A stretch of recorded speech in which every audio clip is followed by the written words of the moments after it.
चलिए दोस्तों, आज बात करते हैं धनतेरस की। इसमें हम जानेंगे कि धनतेरस क्यों मनाई जाती है, क्या किया जाता है और इसके पीछे कथा क्या है। ठीक है, ये आपको पता ही होगा कि दीपावली के आगमन से पहले ही कार्तिक महीने में धनतेरस आती है। ठीक है, इस दिन लिपा-पुताई, साफ-सफाई की जाती है। हालाँकि आपको पता है कि इस दिन लक्ष्मी जी का आह्वान किया जाता है। इस दिन किसी को भी भूल से पैसे नहीं देने चाहिए तथा नए-नए धातु बर्तन खरीदने की प्रथा मानी जाती है इस दिन। चलो आज इसके पीछे हम कथा जानते हैं कि इसके पीछे कथा क्या है। दिन प्राचीन काल की बात है कि एक दिन भगवान विष्णु लक्ष्मी जी की मृत्यु लोक वे विचार कर रहे थे कि एक स्थान पर कुछ सोच समझकर विष्णु भगवान जी ने लक्ष्मी जी से कहा, तुम तब तक यहीं पर बैठो जब तक मैं ना लौट कर आऊँ। मैं तुम कुछ कार्य कर बस कहीं जा रहा हूँ। ध्यान रखना कि तुम दक्षिण दिशा की ओर बिल्कुल ना देखना। इतना कहकर भगवान विष्णु स्वयं दक्षिण दिशा की ओर चले गए। लक्ष्मी जी विचार करने लगी कि हाँ, भगवान विष्णु ने मुझे तो दक्षिण दिशा में जाने के लिए और देखने के लिए भी मना किया, स्वयं दक्षिण दिशा की ओर चले गए। इससे अवश्य ही कोई रहस्य होगा। मन में ऐसा विचार कर लक्ष्मी जी दक्षिण दिशा की ओर मोड़ी। दक्षिण दिशा की ओर देखते ही लक्ष्मी जी का बड़ा ही सुंदर सा एक पीला सरसों का खेत देखा। पीला सरसों का खेत, सुंदर खेत देखकर लक्ष्मी जी ललचाई और उठकर उस खेत में पहुंच गई और पीली सरसों के उस खेत में जाकर अपना श्रृंगार करने लगी। इसके बाद जी सरसों के खेत से कुछ और आगे बढ़ी तो उन्होंने देखा गन्ने का एक खेत धोखा पड़ा हुआ था। वह गन्ने के खेत से गन्ना तोड़कर चूसने लगी। इतने में ही भगवान विष्णु लौटकर आ गए। उन्होंने जब लक्ष्मी जी को गन्ने के खेत में गन्ना चूसते देखा तो वह बड़े क्रोधित हुए। भगवान ने क्रोधित होकर कहा कि हे लक्ष्मी, आपने किसान के खेत में गन्ना तोड़कर बड़ा भारी अपराध किया। इस अपराध के पश्चाताप स्वरूप आपको इस खेत के स्वामी को 12 वर्ष तक सेवा करनी पड़ेगी। भगवान के इतना कड़े आदेश को सुनकर लक्ष्मी जी बड़ी चिंतित और परेशान हुई। पर अब तक क्या हो सकता है, भगवान के दिए आदेश का पालन करने के अतिरिक्त और कोई उपाय न था। भगवान विष्णु लक्ष्मी जी को वहीं छोड़कर स्वयं क्षीर सागर में चले गए।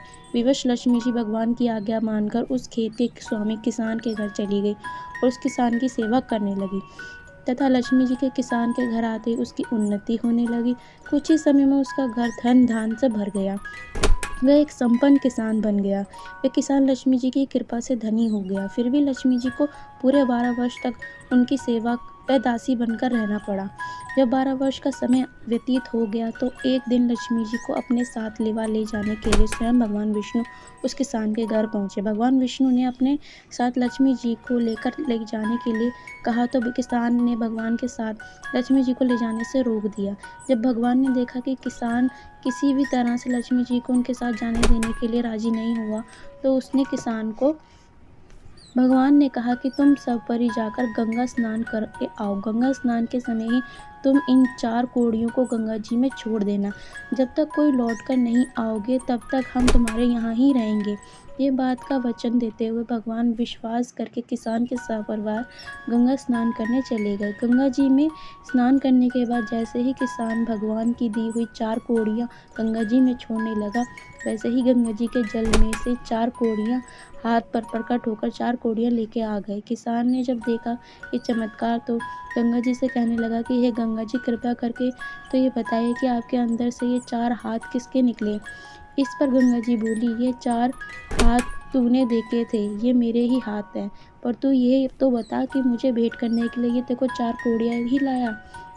तुझे किसान दी थी। पर इस किसान ने बोला कि हे गंगा मैया, मेरे घर 2 नए प्राणी आए हैं। एक स्त्री दासी कार्य करती है, उससे पहले आकर रह रही है, पर उसके लिवा लाने के लिए एक पुरुष आया है।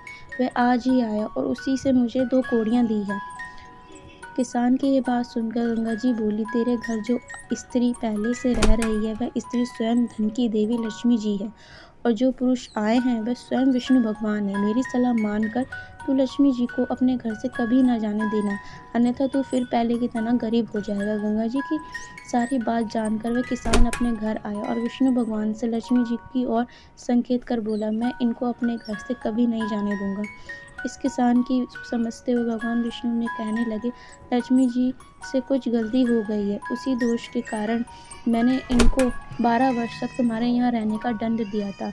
वह दंड के 12 वर्ष पूरे हो चुके हैं। अब लक्ष्मी जी को अब तो जाना ही पड़ेगा। पुण्य हट करते हुए किसान कहने लगा, मैं इनको किसी भी हालत में नहीं जाने दूंगा। किसान की ये बात सुनकर विष्णु भगवान हंसने लगे। उन्होंने हंसकर किसान को समझाते हुए कहा, लक्ष्मी जी बड़ी चंचल है, वह सदा स्थान पर स्थिर नहीं होकर रह सकती। इनके रहने के समस्त और उस समय की सीमा है।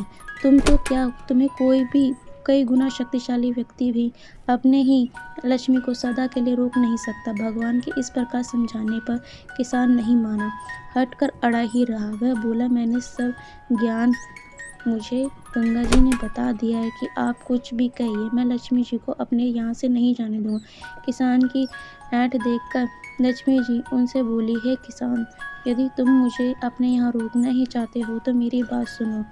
कल धनतेरस है, एतवार कल के दिन तुम अपने यहाँ लीपा पोती व साफ सफाई कराना। फिर साफ सुथरे घर को रात्रि के समय तुम घी के दीपक जलाना। उस समय मैं तुम्हारे घर पर आऊँगी, तब तुम मेरी पूजा करना। मैं तुम्हारी आंखों से तो दिखाई नहीं पड़ूंगी, पर मैं तुम्हारे पर विश्वास रखना कि मैं तुम्हारे साथ ही हूँ और मैं तुम्हारे घर ही आऊँगी। लक्ष्मी जी की ये बात सुनकर किसान के हाथ जोड़कर प्रणाम कर कहा, जैसी आपकी आज्ञा मैं वैसा ही करूँगा। किसान के ऐसा कहते ही लक्ष्मी जी विकट होकर दासों दिशाओं में फैल गई और भगवान विष्णु देखते रह गए। दूसरे दिन किसान ने ये सब कुछ लक्ष्मी जी के कथा अनुसार ही किया, पर उस किसान के घर और धन धान्य से भर गया।